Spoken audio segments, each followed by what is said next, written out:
દર્શનપદ જે વીણ નાન પ્રમાણ ન હોવે ચારિત્ર તરુ નવી ફળિયો સુખ નિર્વાણ ન જે વીણ લઈએ સમકીર દર્શન બળિયો. ગણિતમાં તમે કોઈ પણ આંકડાની રકમ લખો, એકડાની સામેલગીરી તો હોય જ.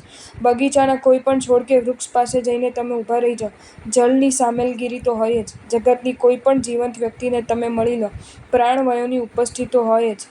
કોઈ પણ પ્રસન્ન હૃદયને તમે મળી લો, પ્રેમની હાજરી તો હોય જ. અધ્યાત્મ જગતના કોઈ પણ યોગને, ચાહે એ ક્રિયા યોગ હોય, જ્ઞાન યોગ હોય કે ભક્તિ યોગ હોય, તમે નિહાળી લો, તમે સમ્યક દર્શનની હાજરી તો જોવા મળે જ. શું કહું, સમર્પણના પ્રથમ 5 પદોમાં કેન્દ્ર સ્થાને જો અરિહંત છે, તો સાધનાના 4 પદોમાં કેન્દ્ર સ્થાને સમ્યક દર્શન છે. અરિહંત વિના જેમ સિદ્ધ, આચાર્ય, ઉપાધ્યાય અને સાધુનું અસ્તિત્વ શક્ય નથી, તેમ સમ્યક દર્શન વિના સમ્યક જ્ઞાન, સમ્યક ચારિત્ર, સમ્યક તપનું અસ્તિત્વ શક્ય નથી. અરે હકીકત તો એ છે કે સંસાર પરિભ્રમણમાં આ જીવે ભલેને અનંત કાળમાં અનંત ભવો પસાર કર્યા છે, પણ એના ભવની ગણતરી તો એ જ ભવમાં સમ્યક દર્શન પામે છે એ ભવથી જ થાય છે. સમ્યક દર્શન કેવું મહિમાવંત હશે એનો ખ્યાલ આના પરથી આવી જશે. પ્રશ્ન એ થાય છે કે આખરે આ સમ્યક દર્શન છે શું? 10 પૂર્વધર શ્રી ઉમાસ્વતી મહારાજે તત્વાર્થ સૂત્રમાં જણાવ્યું છે કે તત્વાર્થ શ્રદ્ધાનમ સમ્યક દર્શનમ. 10 પૂર્વધર શ્રી સિદ્ધચક્ર પૂજનમાં સમ્યક દર્શનના પૂજનમાં લખ્યું છે કે તત્વરૂચિરૂપાય શ્રી સમ્યક દર્શનાય સ્વાહા. શ્રી વિશંતિ સ્થાનક વિચારામૃત સંગ્રહમાં લખ્યું છે કે અરિહં દેવો સુગુરુ સુસહાણો જીન્મયમઃપમાણમ ઇચ્છૈ સુભાવો સમ્મતમ વિનતિ જગગુરુનો.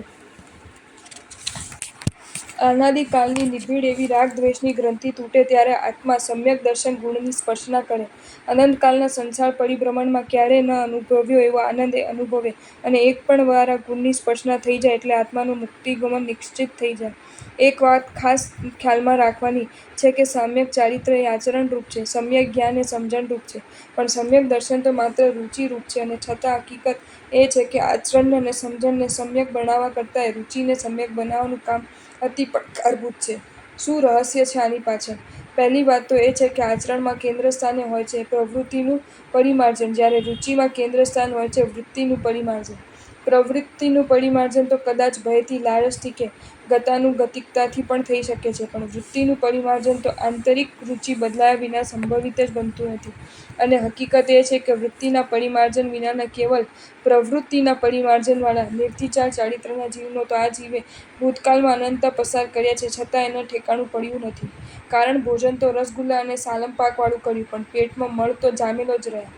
હોજમાંથી ગંધાતું પાણી તો ઉલેચી નાખ્યું, પણ મરી ગયેલ ઉંદર એમને એમ રહેવા દીધો.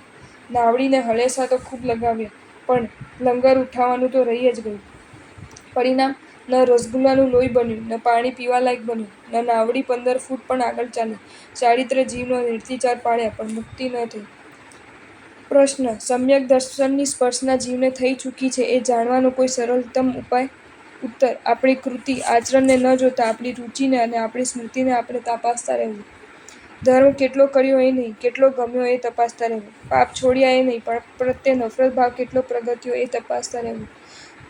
નવરાશની પળોમાં સ્મૃતિનો કબ્જો કયા વિચારો અને કયા પ્રસંગો જમાવી રહ્યા છે એ તપાસતા રહેવું.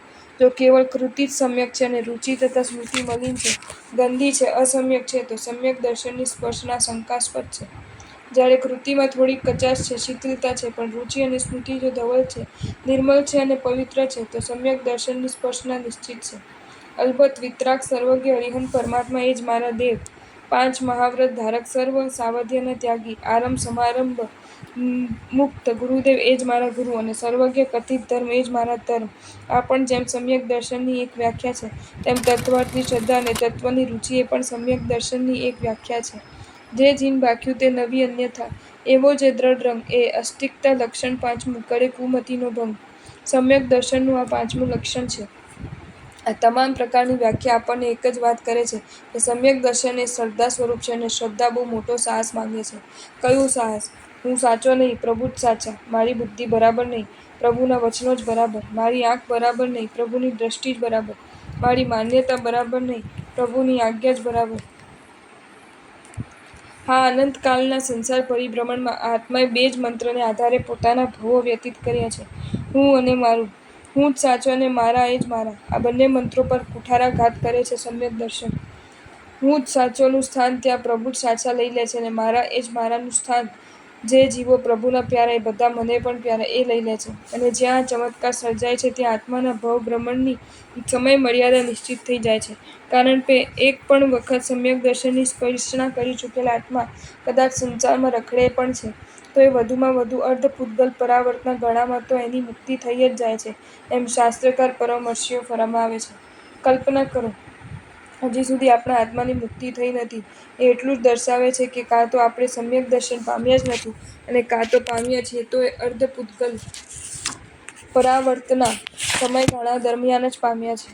આ વાસ્તવિકતા એટલે જ કહે છે કે આચરણના સ્તરવાળા ચારિત્ર જીવનો પામવા હજી કદાચ સહેલા છે. સમજણના સ્તરવાળા જ્ઞાનને સંગ્રહિત કરતા રહેવાનું પણ હજી કદાચ આસાન છે. પણ ચારિત્ર જીવનને સફળ બનાવતું અને સંગ્રહિત થતી સમજણને સમ્યક જ્ઞાનનું ગૌરવ બક્ષતું સમ્યક દર્શન પામી જવું એ તો દુર્લભતમ છે અને છતાં એને પામ્યા વિના આત્માનું ઠેકાણું નથી જ પડવાનું એ હકીકત છે. આવો મમ્મીની આંગળી પકડી લેતો બાબો પોતાની જાતને જો સુરક્ષિત બનાવી દેતો હોય છે તો દેવગુરુ ધર્મની આંગળી પકડી લઈને સમ્યક દર્શન દ્વારા આપણે આત્માને આપણે સુરક્ષિત કરી દઈએ. આ સંદર્ભમાં એક બીજી વાત, જીન વચનોમાં શંકા એ સમ્યક દર્શનનું દૂષણ છે. પરમાત્મા બનવાની સંભાવના લઈને બેઠેલા આ સંસારના છદસ જીવોની થતી નિંદા એ જો સમ્યક દર્શનનું પ્રદૂષણ છે તો જીન વચન અનુસાર જગતમાં જ્યાં ક્યાંય પણ થઈ રહેલા સુકૃતોની અનુમોદના કરતા રહેવું એ સમ્યક દર્શનનું ભૂષણ છે. બુદ્ધિની વિકૃતિ એ જો શંકાને જન્મ આપતી રહે છે, મનનો ધિક્કાર ભાવ એ જો નિંદાને જન્મ આપતો રહે છે, તો હૃદયની ઉદાત્ત વૃત્તિ અનુમોદનાને જન્મ આપતા રહે છે. એટલું જ કહીશ કે જે સમ્યક દર્શનની સ્પર્શના આપણા આત્માને સંસારના કતલખાનામાં છોડાવીને જ રહેતી હોય, જે સમ્યક દર્શનની સ્પર્શના અન્યને કરાવનાર 14 રાજલોકના જીવોને અભયદાન દેવાનો લાભ મળતા હોય, એ સમ્યક દર્શનને આપણે સ્પર્શીને જ રહીએ. મરણ કાશીનું અને જમણ ભલે સુરતનું વખણાતું હોય, મંદિર રાણકપુરનું અને તીર્થ ભલે શત્રુંજયનું વખણાતું હોય, આપણે તો આપણું ધ્યાન અધ્યાત્મ જગતમાં વખણાતા સમ્યક દર્શન પર જ કેન્દ્રિત કરી દઈએ. જન્મારો આપણો સફળ બની જ ગયો સમજો. સમ્યક દર્શન પદ તજ અવનિતલતાનાં સકલ કુશલ સરસ સરુચિરમ તત્વ શ્રદ્ધા સુધીરમ કુમતિ હરસમીરમ દત્તં સંસારતીરમ હરતિ સહજવીરમ દોષ ગ્રંથિમ ગંભીરમ નમત નમત હીરમ દર્શનં કર્મશીરમ. આંખો પ્રભુ દર્શન કરે ને હૃદય દર્શન ગુણ ધરે, આનંદમાં ગુલતાન થઈ રૂવું નર્તન કરે. દર્શન તમે આવી રીતે ક્યારે મને નવરાવશો? અરિહંત પદની ઝંખનાની પ્યાસ ક્યારે બુઝાવશો? જો તમને આ વિડીયો ગમ્યો હોય તો આ વિડીયોને લાઈક કરો અને શેર કરો અને આવા જ નવા વિડીયો જોવા માટે જૈન ફેક્ટ્સ એન્ડ સ્ટોરીઝની ચેનલને સબસ્ક્રાઈબ કરો. ધન્યવાદ.